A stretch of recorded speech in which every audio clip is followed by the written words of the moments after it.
Good morning জানিয়ে শুরু করলাম একটা নতুন ব্লগ। বিশেষ লাইফস্টাইলে আরও একটা নতুন ব্লগে তোমাদের সবাইকে জানাই অনেক স্বাগত, অনেক ভালোবাসা। সকাল সকাল তো উঠেছি, উঠে সব কাজ হয়ে গেছে, গরুগুলোকেও তুলে দিয়েছি, চলে এসেছি রান্না করে। আর এই দেখো বেগুন কেটে নিয়েছি, নুন হলুদ মাখিয়ে নিয়েছি, আর একটুখানি চিনিও দিই। আর এই যে কড়াইতে তেল দিয়ে দিয়েছি, এখন হবে বেগুন ভাজা। আর আটা এখনো মাখা হয়নি, আটা মাখবো। চলো এদিকে একবার দেখিয়ে দিই সকালবেলা কি কাণ্ড চলছে চারিদিকে। এই যে গুনগুন পড়তে বসেছে, আর রোদ এখনো ভালো ওঠেনি, অল্প একটু একটু রোদ উঠেছে, বেলা হোক দেখা যাবে। আর বুম্বাও পড়ছে। চলো গোপুসোনাকে একবার দেখি। ওই যে গোপুসোনা বসে আছে। তো চলো একবার তোমাদেরকে এক ঝলক দেখিয়ে দিলাম চারিদিকে কে কি করছে। আর তোমাদের দাদা ভাই গেছে স্নান করতে, আর এখন হচ্ছে আমি আটা মাখবো। বেগুন তো কেটে নিয়েছি, দেখতেই পেলে। আটা মাখবো, বেগুন ভাজবো, রুটি, তারপরে তোমাকে দিয়ে খাওয়া হয়ে গেছে। এই দেখো এটা আমার রুটি, বেগুন ভাজা, আর হচ্ছে একটা কাঁচা লঙ্কা। এটাকে খেতেই হবে বেগুন ভাজা দিয়ে। তো চলো আগে খেয়ে নিই, আগে পেট পুজো করে নিই, তারপর আমার বাকি কাজ, সব কাজ। আজকে প্রচুর কাজ আছে, মানে রান্নায় অনেক ঝামেলা আছে আজকে। যে আমি মানে ডাল, আলু ভাজা, ডিম ভাজা এরকম টাইপের রান্না করি, তো আজকে অনেক ঝামেলা রান্না আছে। তার কারণ হচ্ছে পুঁই শাক রান্না করতে হবে। আর পুঁই শাক রান্না করলে পুঁই শাক, কুমড়ো, মাছের মাথা দিয়ে, তারপরে মাছ আনবে, মাছ ধরবো, পুঁই শাক কাটবো, পুঁই শাক কাটতেই তো 1 ঘন্টা টাইম লেগে যাবে।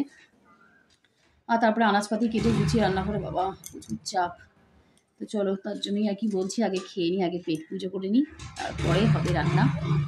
চলো চট করে খেয়ে নিই। তো রুটি ফুটি খাওয়ার পর চলে এলাম। হ্যাঁ, এই পুঁই শাক কেটে নিয়েছি, আর বেগুন কেটেছি, কুমড়ো, টমেটো, আলু সব কেটে রেখেছি। এখন হচ্ছে পুঁই শাকের তরকারিটা করবো। আর এদিকে তোমাদের দাদা ভাই এসে গেছে বাড়িতে। এই যে মাছ নিয়েছি, কাতলা মাছ আর তেলাপিয়া মাছ। ঠিক আছে, এখন ওই যে বললাম, এখন আমাকে মাছ বাছতে হবে, ধুতে হবে, অনেক কাজ। আচ্ছা কাতলা মাছের মাথা তো নিয়েছি, তো অল্প দেবে, বাদ বাকি রেখে দেবো, ঝাল খাবো। এটা মাছের মাথা দিয়ে হবে, তাই তো? ঠিক আছে। তো মাছের মাথাগুলো, যে মাছের মাথাগুলো এনেছে অনেকটাই এনেছে, তো অর্ধেকটা মাথা তুলে রেখে দেব, আর কিছুটা মাথা দিয়ে হচ্ছে এই পুঁই শাকটা রান্না করব আজকে। আর এই যে তেলাপিয়া মাছটা আজকে রান্না করব। তেলাপিয়া মাছগুলো অনেকগুলো এনেছে, তো ওটাকে তুলে রেখে দেবো, 4-5 পিস মতো তুলে রেখে দেবো, তো ওটা আবার কালকে হবে। আর রান্না করতে করতে এদিকে দেখো আমি কি কাজ করছি। গাছ থেকে একটা অ্যালোভেরা তুলে নিলাম, অ্যালোভেরাটা কুড়ে নিয়েছি প্রথমে। ওই দেখো অ্যালোভেরার সবুজ পাতাগুলো এখনও পড়ে আছে, ওগুলো বাদ দেওয়ার চেষ্টা করছি, ওগুলো বেছে ফেলে দেবো।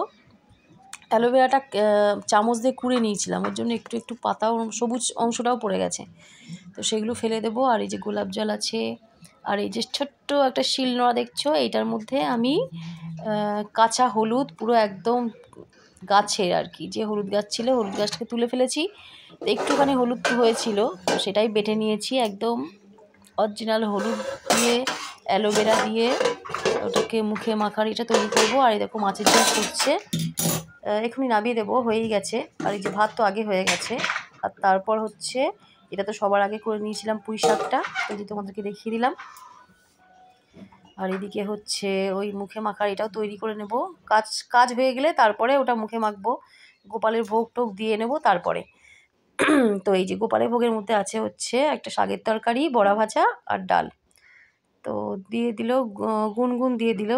যেহেতু আমি মাছ রান্না করেছি, কাপড় জামা ছাড়া হয়নি, তো গুনগুনকে বললাম দিয়ে দিতে।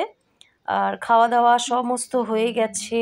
খাওয়া দাওয়ার পর বাসন টাসন মেজে একদম সব কাজ কমপ্লিট করে তারপরে এটা আমি মুখে মেখে নিলাম, যাতে আমি এখন আর অন্য কোনো কাজ না করতে হয়, আমি যাতে এটা মানে মেখে ঘরে চুপচাপ একটু কিছুক্ষণ বসে থাকতে পারি।